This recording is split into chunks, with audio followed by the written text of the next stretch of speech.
আসসালামু আলাইকুম ওয়া রাহমাতুল্লাহ। নাহমাদুহু ওয়া নাস্তাঈনুহু ওয়া নাস্তাগফিরুহু ওয়া নাউযু বিল্লাহি মিন শুরুরি আনফুসিনা মান ইয়াহদিহিল্লাহু ফালা মুদিল্লা লাহু ওয়া মান yudlilhu ফালা হাদিya lahu wa nashhadu an la ilaha illallah wahdahu la sharika lahu wa nashhadu anna Muhammadan abduhu wa rasuluhu. Faqad qala Allah ta'ala fi kalamihil majid wal furqanil hamid.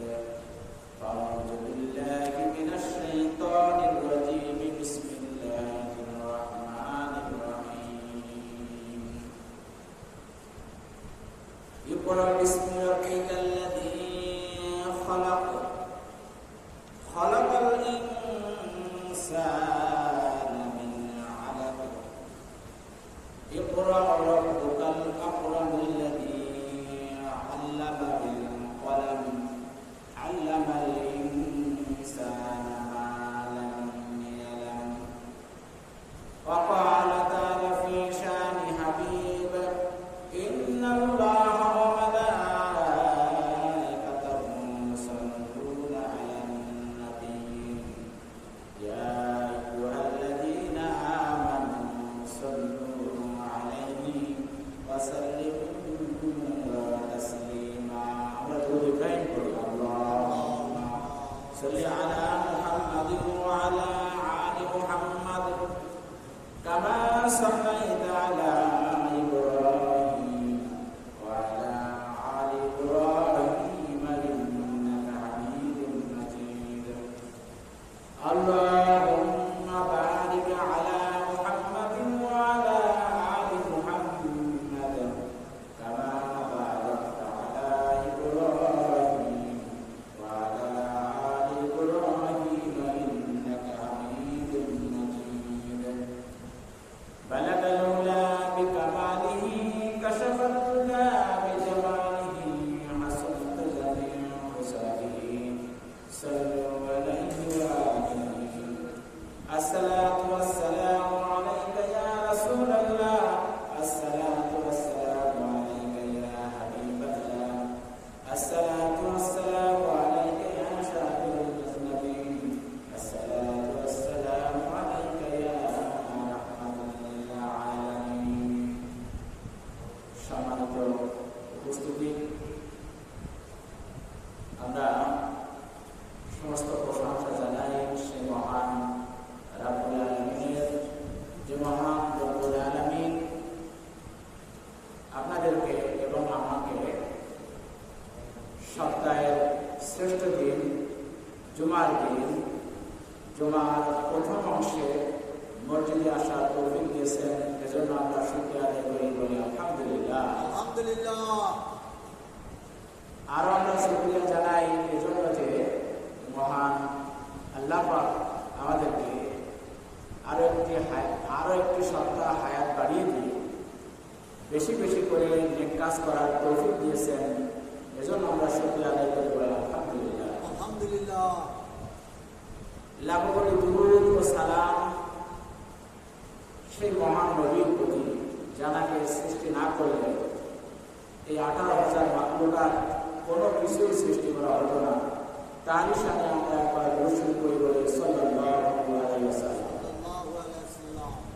সম্মানিত হাজিরিন, আমরা রবিউল আওয়াল মাসের আজকে চতুর্থ জুমা।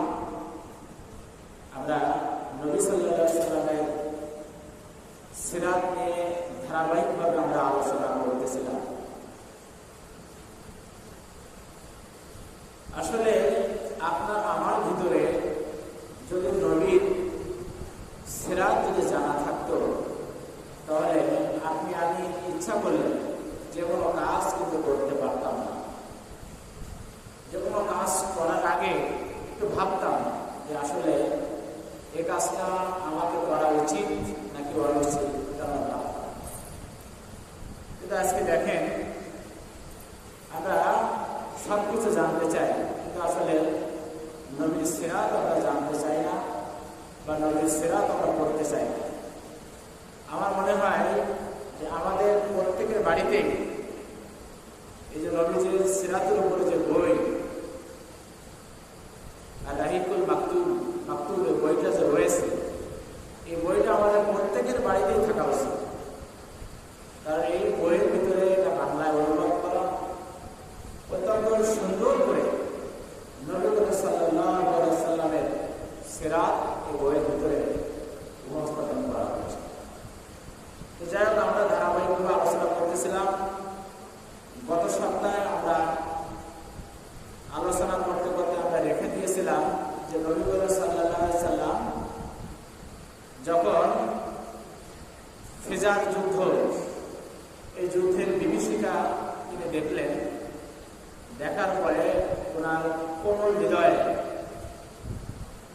আটকে উঠল, ব্যথা অনুভূত হল।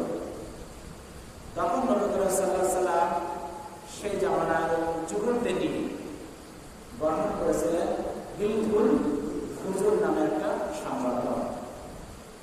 যেমন কিন্তু আমরা অনেক রকমের সংগঠন আমরা গড়ে তুলি, সমাজ কল্যাণগুলো, সমাজের উন্নয়নগুলো, মানে বিভিন্ন সংগঠন আমরা করি। ঠিক তেমনি নবী করিম সাল্লাল্লাহু আলাইহি ওয়াসাল্লাম সেই জামানার যুবকদের নিয়ে তিনি যে সংগঠনটা করেছিলেন, সেই সংগঠনের নাম ছিল হিলফুল ফুজুর। এখন এই সংগঠনের 5টা উদ্দেশ্য ছিল। কয়টা উদ্দেশ্য? 5টা। এই সংগঠনের প্রথম উদ্দেশ্য ছিল যে আত্মের সেবা করা। 2 নম্বর ছিল যে অত্যাচারীকে প্রতিরোধ করা। আজকে দেখেন আমাদের সমাজে যদি কাউকে অত্যাচার করা হয়, আমরা কিন্তু দাঁড়িয়ে দাঁড়িয়ে ভিডিও করি, দাঁড়িয়ে দাঁড়িয়ে কি করি? ভিডিও করি, কিন্তু আমরা কিন্তু প্রতিরোধ করার চেষ্টা করি না। দেখেন এই যে জুমার এই খুতবা, এটা মানে কি জানেন? এটার মানে হচ্ছে যে বিগত 1 সপ্তাহে কি ঘটলো, সেই যে ঘটনাটা, এটা কোরআন এবং হাদিসের আলোকে আলোচনা করা, মানে তার থেকে আমাদের শিক্ষা নেওয়া, আলোচনা করা, আর আগামী 1 সপ্তাহে দিক নির্দেশনা দেওয়া, এটার নাম কিন্তু খুতবা। আমরা এই যে মেম্বারে বসি, এই মেম্বারে বসে আমাদের কিন্তু 2টো বিষয় আমাদের লক্ষ্য রাখতে বলা হয়েছে, যে বিগত 1 সপ্তাহে কি ঘটেছে সেই ঘটনার আলোকে কোরআন এবং হাদিসের থেকে শিক্ষা নেওয়া, আর আগামী 1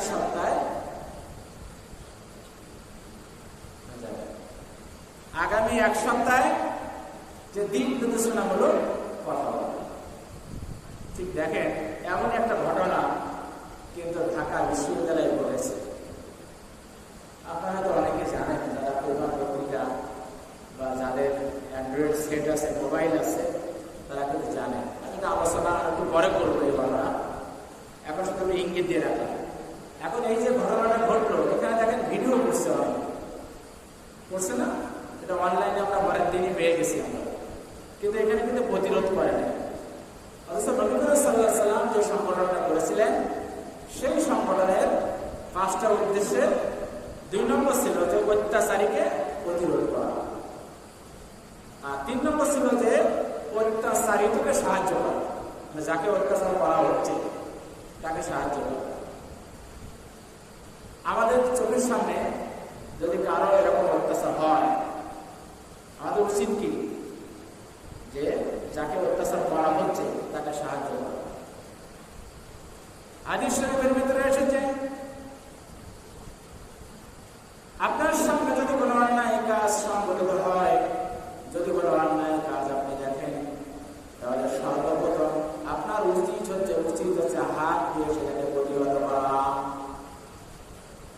আপনার যদি শক্তি থাকে, আপনার যদি সামর্থ্য থাকে, আপনি প্রথম কাজ হচ্ছে আপনাদের সেটাকে হাত দিয়ে প্রতিহত করা। আপনি এলাকার গণ্যমান্য ব্যক্তি, চেয়ারম্যান মেম্বার, আপনি এলাকার কমিশনার, আপনার কথা সবাই শোনে, আপনার কথা সবাই মানে, তাহলে আপনি কি করবেন? প্রথমত ওই অন্যায় কাজটাকে আপনি হাত দ্বারা প্রতিহত করবেন। যদি আপনার হাত দিয়ে প্রতিহত করার শক্তি যদি আপনার না থাকে, সেরকম ক্ষমতা যদি আপনার না থাকে, তাহলে আপনার 2 নম্বরে উচিত হচ্ছে আপনার মুখ দিয়ে সেটাকে প্রতিবাদ করা, অর্থাৎ মুখ দিয়ে নিষেধ করা যে তোমরা কেন এই কাজটা তোমরা করছো, এটা তোমরা করতে পারো না। যদি আপনার হাত দিয়ে প্রতিহত করার শক্তি না থাকে, মুখ দিয়ে যদি প্রতিহত করার শক্তি না থাকে, তাহলে 3 নম্বরে বলা হয়েছে আপনাকে মনে করে ওই কাজটাকে ঘৃণা করা এবং আপনার চিন্তা করা, ফিকির করা যে এই কাজ সমাজে গঠিত হচ্ছে, সংগঠিত হচ্ছে, এই কাজ থেকে কিভাবে লোকদেরকে বিরত রাখা যায়, এই জন্য আপনাকে মনে মনে সেটাকে চিন্তা এবং ফিকির করা। এই 3 নম্বর কাজটাকে বলা হয়েছে ওয়াজালিকা দাফুল ঈমান। এটা হচ্ছে ঈমানের একটা দুর্বলতম শাখায় আপনি রয়েছেন। তাহলে নবী করিম সাল্লাল্লাহু আলাইহি ওয়াসাল্লাম নবুয়ত প্রাপ্তির আগে তিনি যে সংগঠনটা করলেন, সেই সংগঠনে ওরা 3 নম্বর কাজ ছিল অত্যাচারিতকে সাহায্য করা। 4 নম্বর ছিল হচ্ছে শান্তি শৃঙ্খলা প্রতিষ্ঠা করা। সমাজে কি করে শান্তি শৃঙ্খলা প্রতিষ্ঠা করা যায়, এই শান্তি শৃঙ্খলা প্রতিষ্ঠার জন্য কাজ করেছেন বা এই সংঘের উদ্দেশ্য ছিল সেটা। 5 নম্বর হচ্ছে যে গোত্রে গোত্রে সম্প্রীতি স্থাপন করা, গোত্রে গোত্রে ভালোবাসা স্থাপন করা। সেই জামানায় কিন্তু গোত্রের প্রতি, মানে এক গোত্র আরেক গোত্রের প্রতি খুব সম্মান দেখাতো। আমাদের সমাজে যদি এরকম ঘটে যে আমাদের সমাজে যারা চৌধুরী বংশ, যারা কাজী বংশ, যারা সর্দার বংশ, যদি তারা বলে যে না আমরা সমাজের হত্যাকর্তা, আমরা যাই বলবো, আমরা অন্যায় করলেও সবাইকে মানতে হবে, এরকম হবে না, এরকম চলবে না। এটা গোত্রে গোত্রে সম্প্রীতি রক্ষা করতে হবে। তো নবী করিম সাল্লাল্লাহু আলাইহি ওয়াসাল্লাম যে সমস্ত গোত্রদেরকে নিয়ে এই সংগঠনটা করেছিলেন, সেই গোত্র ছিল 1 নম্বর ছিল বনি হাশেম গোত্র, 2 নম্বর ছিল বনি মুতালেব, বনি আসাদ ইবনে আব্দুল উজ্জা, বনি জোহরা ইবনে কেলাব এবং আবু তাইম। এই কটা গোত্রের সমন্বয়ে তিনি এই হিলকুল হুজুর এই সংগঠনটা বর্ণনা করেছিলেন। জুবাইর গোত্রের এক লোক, সে কিছু জিনিস বিক্রি করলো। জিনিস বিক্রি করেছিল আস ইবনে ওয়াইলের কাছে। তো আস ইবনে ওয়াইল এই জিনিসগুলো ক্রয় করলো। ক্রয় করার পরে তার কাছে যখন পাওনা টাকা চাওয়া হলো, সে তার বাহানা করতে শুরু করলো, এখন না তখন, তখন না এখন, অমুক সময় দেওয়া হবে। এভাবে সে ঘন্টার পর ঘন্টা, সময়ের পর সময়, দিনের পর দিন এভাবে সে ওয়াদা করতে থাকলো। কিন্তু ওয়াদা মোতাবেক এই জুবাইর বলতে লোককে টাকা দিল না। তখন লোকটি, এই জুবাইর করতে লোকটি সাহায্যের জন্য আবেদন করলো। সাহায্যের জন্য যখন আবেদন করলো, আব্দুদ্দার, মাকজুম, জুমা, সাহাম এবং আদি গোত্রের কাছে তিনি সাহায্য চাইলেন। এই কয়টা গোত্রের কাছে সাহায্য চাওয়ার পরে ওই গোত্র থেকে কোনো লোক আসলো না, তাকে সাহায্যের জন্য আসলো না। তখন আবু কুবাইস পাহাড়ে উঠলেন। আবু কুবাইস পাহাড়ে উঠে তিনি উচ্চ স্বরে তার প্রতি যে এই অত্যাচার করা হচ্ছে, তার টাকা দেওয়া হচ্ছে না, এই অত্যাচারের কাহিনী তিনি বর্ণনা করতে শুরু করলেন।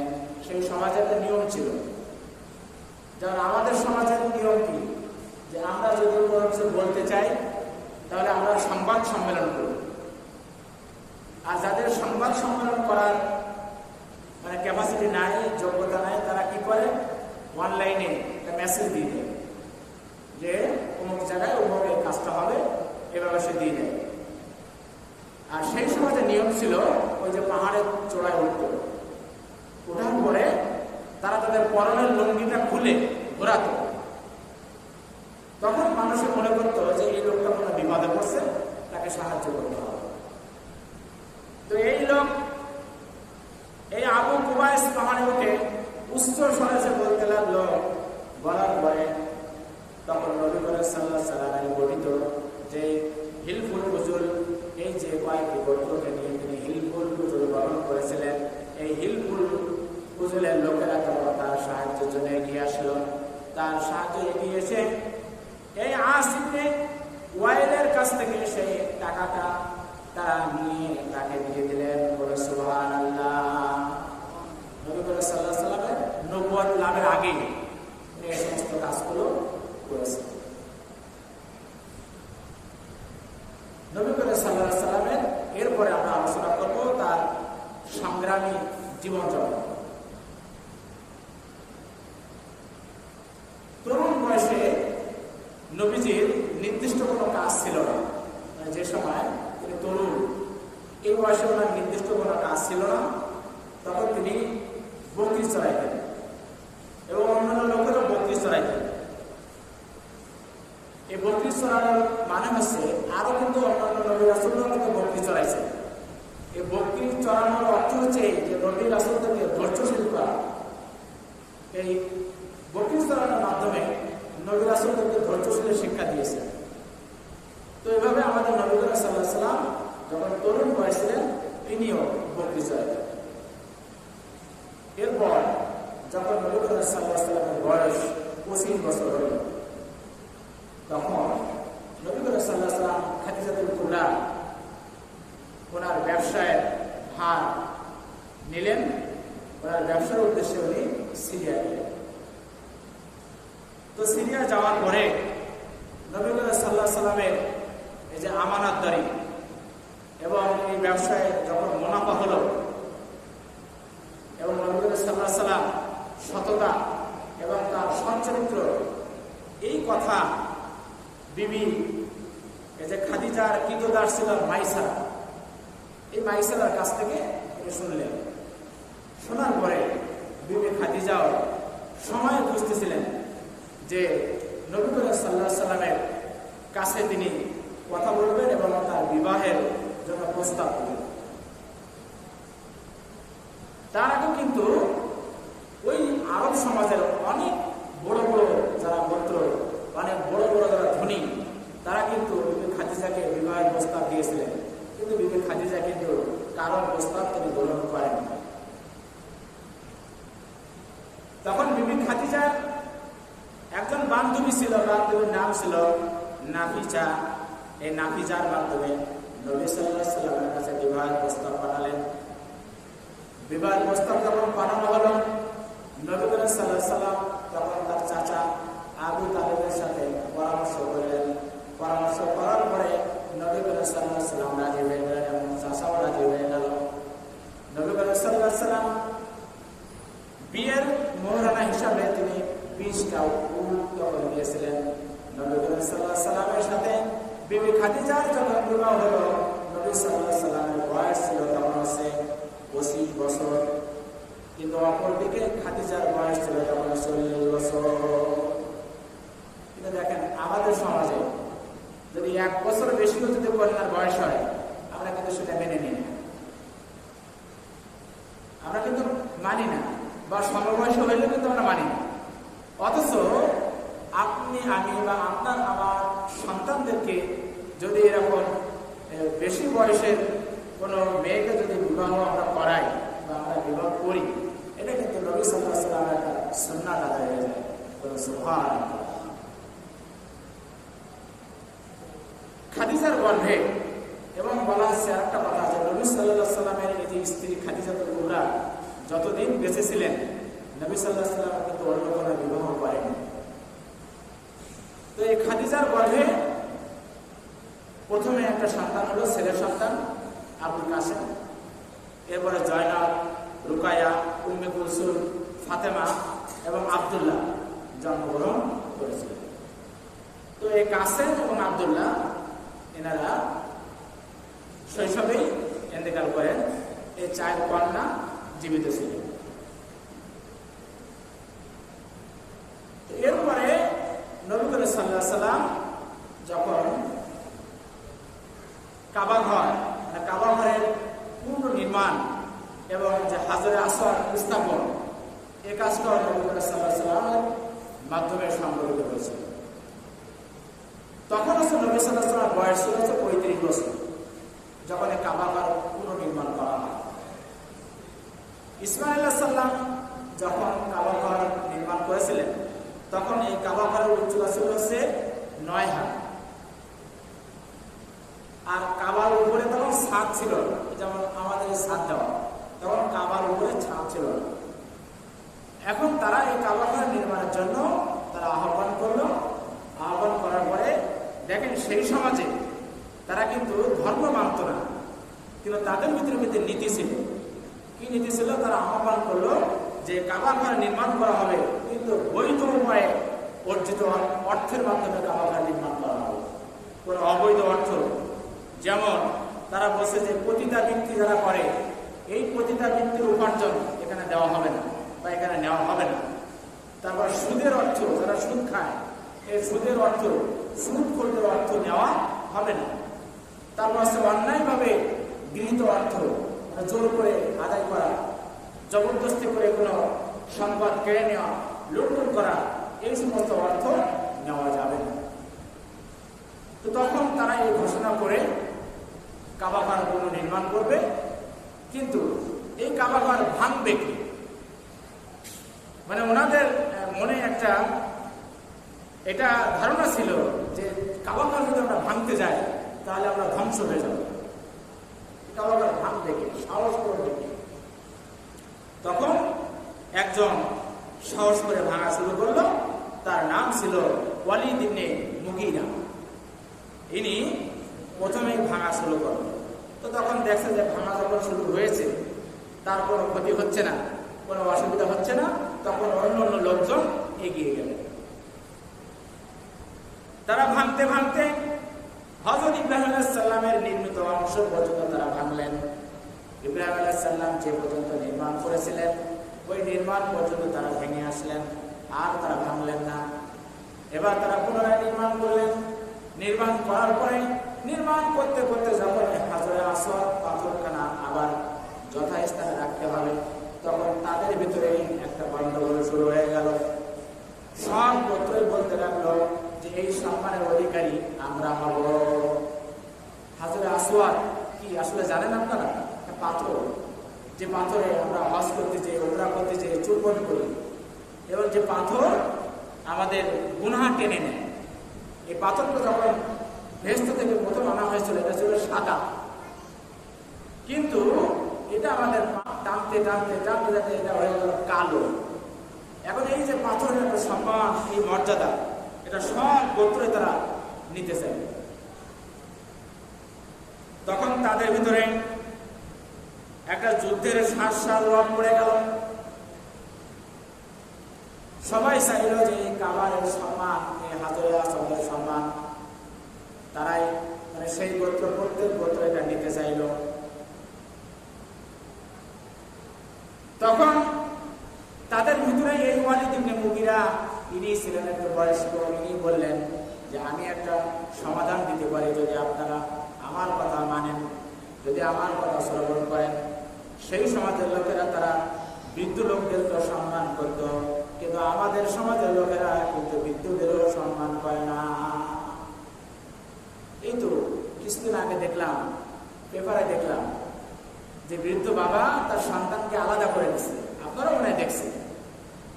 তো সন্তান খেতে পারেনি, না খেতে পেরে সে বাবার রুমে গেছে। বাবার রুমে যাওয়ার পর বাবা জিজ্ঞাসা করছে যে তুমি এখানে কেন? তো বলছে আমি খেতে আসছি। এই এক পর্যায়ে কথা কাটাকাটি, এক পর্যায়ে সে বাবাকে মেরে ফেলল। সে গামছা দিয়ে গলায় ফাঁস দিয়ে মেরে ফেলল। মেরে ফেলার পরে, এটা হলো টাঙ্গাইলের ঘটনা, এটা সে মেরে সে সেফটি ট্যাঙ্কের ভিতরে ঢুকাই রাখে। দেখেন আমাদের সমাজে কি অবস্থা। তাহলে সেই জামানায় নবী করিম সাল্লাল্লাহু আলাইহি সাল্লামের জন্মের আগে যেই জামানাকে বলা হতো আইয়ামে জাহিলিয়া, আইয়ামে জাহিলিয়া মানে বর্বরতার যুগ, বর্বর যুগ, সেই জামানার লোকেরাও কিন্তু বৃদ্ধদেরকে তারা সম্মান করত। সেই জামানার লোকেরা তারা অবৈধ পন্থায় উপার্জনকৃত অর্থ মসজিদে কাজে লাগাতো না। আর আমাদের জামানায় যে বেশি টাকা দিতে পারবে সে হবে মসজিদের সভাপতি, সে হবে মসজিদের সেক্রেটারি। তাই সে টাকা বৈধ হোক কি অবৈধ হোক আমরা কিন্তু এটা দেখি না। এবারে ওয়ালিদ ইবনে মুগিরা বললেন, আমি একটা সমাধান দিতে পারি। আমার সমাধান হচ্ছে আগামীকাল সকালবেলায় সূর্য উদয়ের পূর্বে মসজিদের এই কাবার চত্বরে প্রথমে যাকে দেখা যাবে সেই যে ব্যক্তি হোক, সেই যে সমাধান দিবে আমরা সবাই তা মেনে নিব। সবাই মেনে নেবে। মেনে নেওয়ার পরের দিন সকালে দেখা গেল তারা যখন কাবার চত্বরে গেল, যে দেখে নবীজিকে দেখা যাচ্ছে হযরত মুহাম্মদ সাল্লাল্লাহু আলাইহি সাল্লাম সেখানে উপস্থিত। সবাই তখন চিৎকার করে বলল, কোনো সমস্যা নাই, আমাদের আলামিন উপস্থিত হয়েছে। তখন কিন্তু নবী সাল্লাল্লাহু আলাইহি সাল্লামকে সবাই আলামিন বলে ডাকতো। আলামিন মানে হচ্ছে সত্যবাদী, পরম সত্যবাদী, পরম বিশ্বস্ত। তখন নবী সাল্লাল্লাহু আলাইহি সাল্লামকে পেয়ে তারা নবী সাল্লাল্লাহু আলাইহি সাল্লামের কাছে এসে জড়ো হলেন। নবী সাল্লাল্লাহু আলাইহি সাল্লাম বললেন, একটা চাদর নিয়ে আসো। একটা চাদর আনা হলো, একটা চাদর এনে চাদরটা বিছানো হলো। চাদরটা বিছানোর পরে নবী সাল্লাল্লাহু আলাইহি সাল্লাম নিজ হাতে ওই পাথরখানা চাদরের মাঝখানে রাখলেন। রাখার পরে ওই জামানায় যত গোত্র ছিল ওই গোত্র প্রধানকে ডেকে বললেন যে, গোত্র প্রধানরা তোমরা সবাই চাদরের পাশে ধরো, চাদরের কিনারে কিনারে তোমরা ধরো। এবং বহন করে নিয়ে ওই হাজরে আসওয়াদ যেখানে পাথর রাখা হবে সেখানে নিয়ে গেল। সেখানে নিয়ে যখন রাখলো, নবী সাল্লাল্লাহু আলাইহি সাল্লাম তার নিজ হাত দিয়ে ওই পাথরটা আবার যথা স্থানে উপস্থাপন করলো এবং সবাই এটা মেনে নিল। এখন এই কাবা যখন ওনারা নির্মাণ করতেছিলেন, ওনাদের এই বৈধ অর্থের সংকট দেখা দিল। তো তখন ওনারা কিছু জায়গা ওনারা বাকি রাখলেন, সেখানে কাজ করেননি।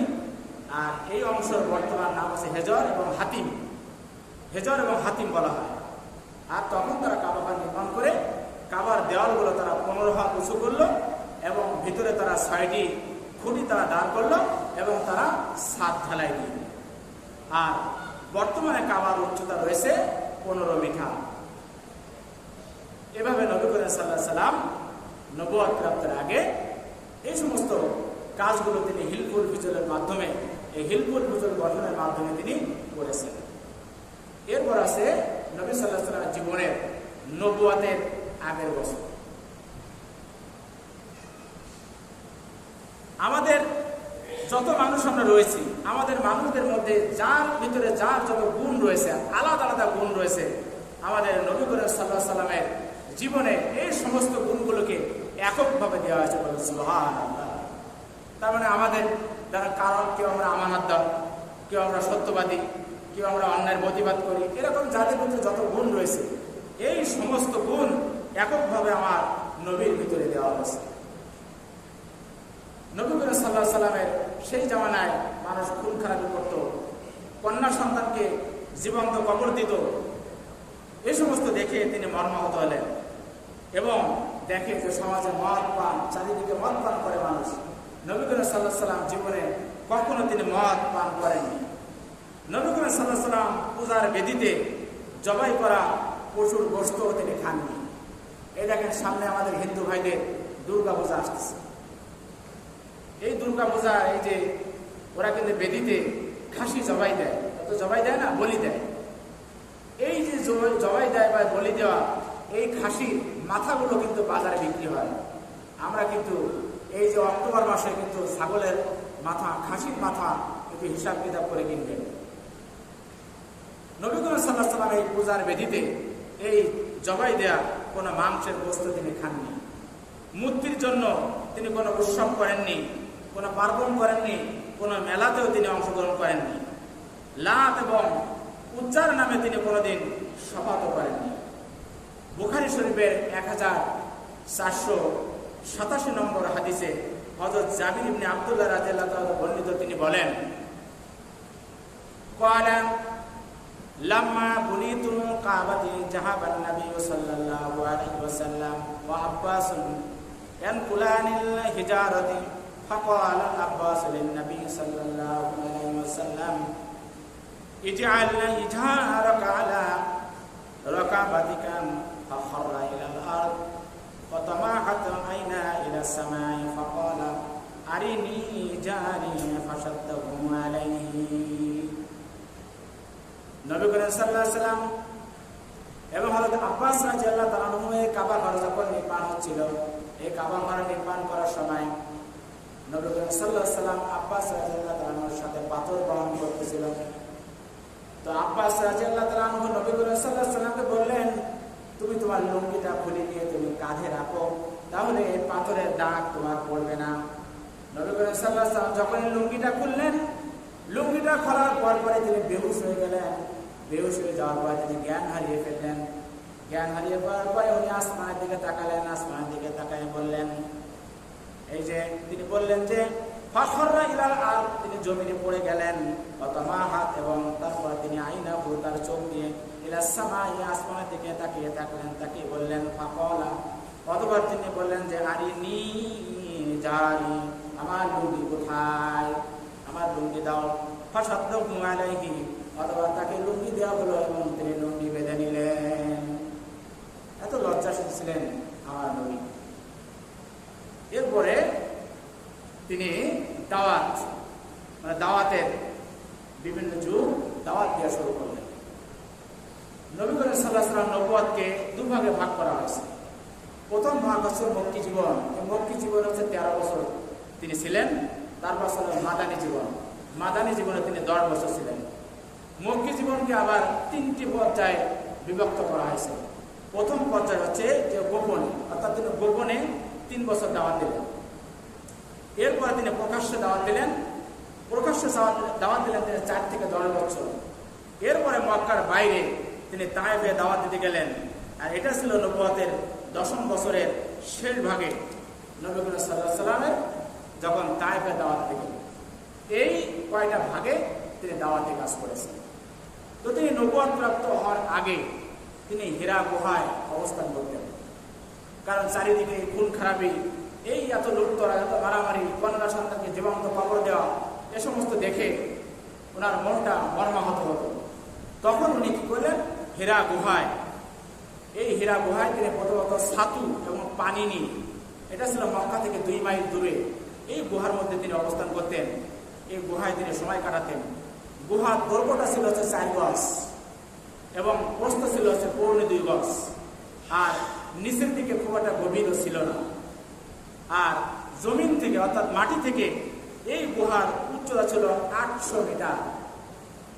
খাদিজাতুল কুবরাও মাঝে মাঝে সেখানে খাবার এবং পানি নিয়ে যেতেন। দেখেন, এটা আমরা ধারাবাহিক আলোচনায় আগামীতে বলবো ইনশাআল্লাহ, সময় পেলে আল্লাহ তাআলা বাঁচিয়ে রাখেন। যে নবী করিম সাল্লাল্লাহু আলাইহি ওয়াসাল্লাম আয়েশার সামনে, আয়েশা রাদিয়াল্লাহু তাআলা আনহার সামনে সবসময় খাদিজার গল্প করতেন। তো তখন একদিন আয়েশা বলল যে আমরা কি কোনো অংশ কম যে আপনার বুড়ির জন্য এত দরদ? তখন উনি এই সমস্ত ঘটনা উনি বলে বলছিলেন যে তোমরা তো আমার সুখের সময়, কিন্তু আমার কষ্টের সময়, আমার দুঃখের সময় জমিন থেকে 800 মিটার উপরে যে হীরা গুহা, এই হীরা গুহায় খাদিজাতুল কুবরা রাদিয়াল্লাহু তাআলা আনহা আমাকে খাবার পৌঁছায় দিয়েছেন। তো নবী সাল্লাল্লাহু আলাইহি ওয়াসাল্লাম যখন নবুয়ত প্রাপ্ত হলেন, এই যখন নবুয়ত প্রাপ্ত হয়েছিলেন, তখন তার বয়স ছিল কত? 40। আর খাদিজার বয়স তখন কত? 55, কাছাকাছি। এই 55 বছর বয়সে উনি 800 মিটার ওই পাহাড় উনি বেয়ে বেয়ে উঠে ওই হীরা গুহায় তিনি খাবার নিয়ে আসতেন। ঠিক এই হীরা গুহায় থাকা অবস্থায়, এমতো অবস্থায় জিবরাইল আলাইহিস সালাম তার কাছে ওহী নিয়ে আসলেন। এবং তার আগে উনি দিনের বেলায়, মানে রাতে কিছু স্বপ্ন দেখতেন, কিন্তু দিনে দেখতেন সেটা বাস্তবায়িত হয়ে যেত। এরপরে তিনি এই যে রমজান মাসের 21 তারিখ সোমবার রাতে 610 খ্রিস্টাব্দে 10ই আগস্ট জিবরাইল আলাইহিস সালাম তার কাছে এই যে সূরা আলাকের 5টি আয়াত নিয়ে আসলেন, যে আয়াতটা আমি আপনাদের সম্মুখে প্রথমে তেলাওয়াত করেছি। কি? বিসমিল্লাহির রহমানির রহিম, ইকরা বিসমি রাব্বিকাল্লাযী খালাক। হে নবী, আপনি পড়ুন আল্লাহর নামে পড়ুন। নবী সাল্লাল্লাহু আলাইহি সাল্লাম বললেন, আমি তো পড়তে জানি না।